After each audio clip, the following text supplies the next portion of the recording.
እውነተኛ ጠላት ማን ነው? ምድር ላይ ብዙ ጠላት አለ። ምድር እጅግ በጣም ከባድ ፈተና ያለበት ወጣ ወረድ ያለበት እጅግ ከባድ የሆነበት ስፍራ ነው። የኤፌሶን መጽሐፍ ላይ ምዕራፍ 6 ከቁጥር 11 እስከ 17 ያለውን ክፍል በዚህ ክፍል ላይ የሚያስረዳው ክፍል ለመንፈሳዊ ጦርነት ነው። ብርቱ ጦርነት ያለው በመንፈስ ዓለም ውስጥ ነው እንጂ በዚህ በግዑዝ በሚታየው ዓለም ውስጥ አይደለም።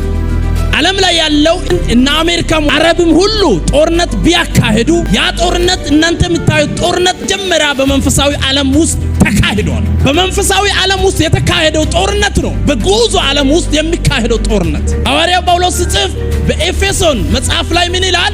መንፈሳዊ ጦርነት ይላል። በዚህ መንፈሳዊ ጦርነት ጠላት ማን እንደሆነና በዚህ በግዑዝ ጦርነት ደግሞ ማን እንደሆነ ዛሬ እናያለን። እውነተኛ የኛ ጠላት ማን? ይሄን ርዕስ ያመጣሁት ለክርስቲያኖች ነው። እናንተ የእግዚአብሔር ልጆች ጌታ ኢየሱስን የምትከተሉት የጌታ ኢየሱስ ተከታዮች የእናንተ እውነተኛ ጠላት ማን እንደሆነ ማየት አለባችሁ። የዲያብሎስን ሽንገላ ተቃውሙ ዘንድ እንዲቻላችሁ የእግዚአብሔርን ጦር ዕቃ ልበሱ። ለካ የእግዚአብሔር ጦር ዕቃ አለ፣ ይለበሳል። ያ ጦር ዕቃ ካልለበስክ መዋጋት አትችልም። መጋደላችን ከደምና ከስጋ ጋር አይደለም፣ ከአለቆችና ከስልጣናት ጋር፣ ከዚህ ጨለማ ዓለም ገዢዎች በሰማያዊ ስፍራ ያሉት።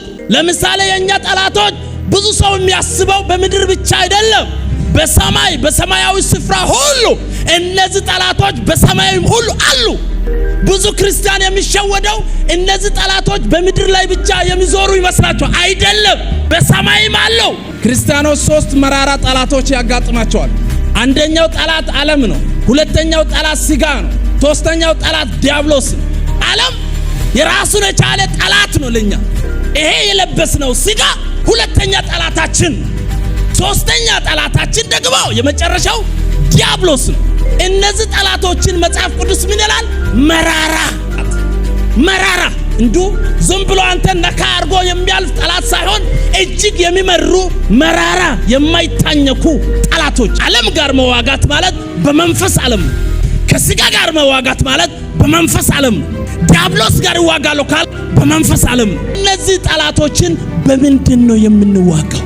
የእግዚአብሔር ጦር ዕቃ ትእዛዝ። ሁለተኛው ጠላትን ዲያብሎስን ተቃውሙት።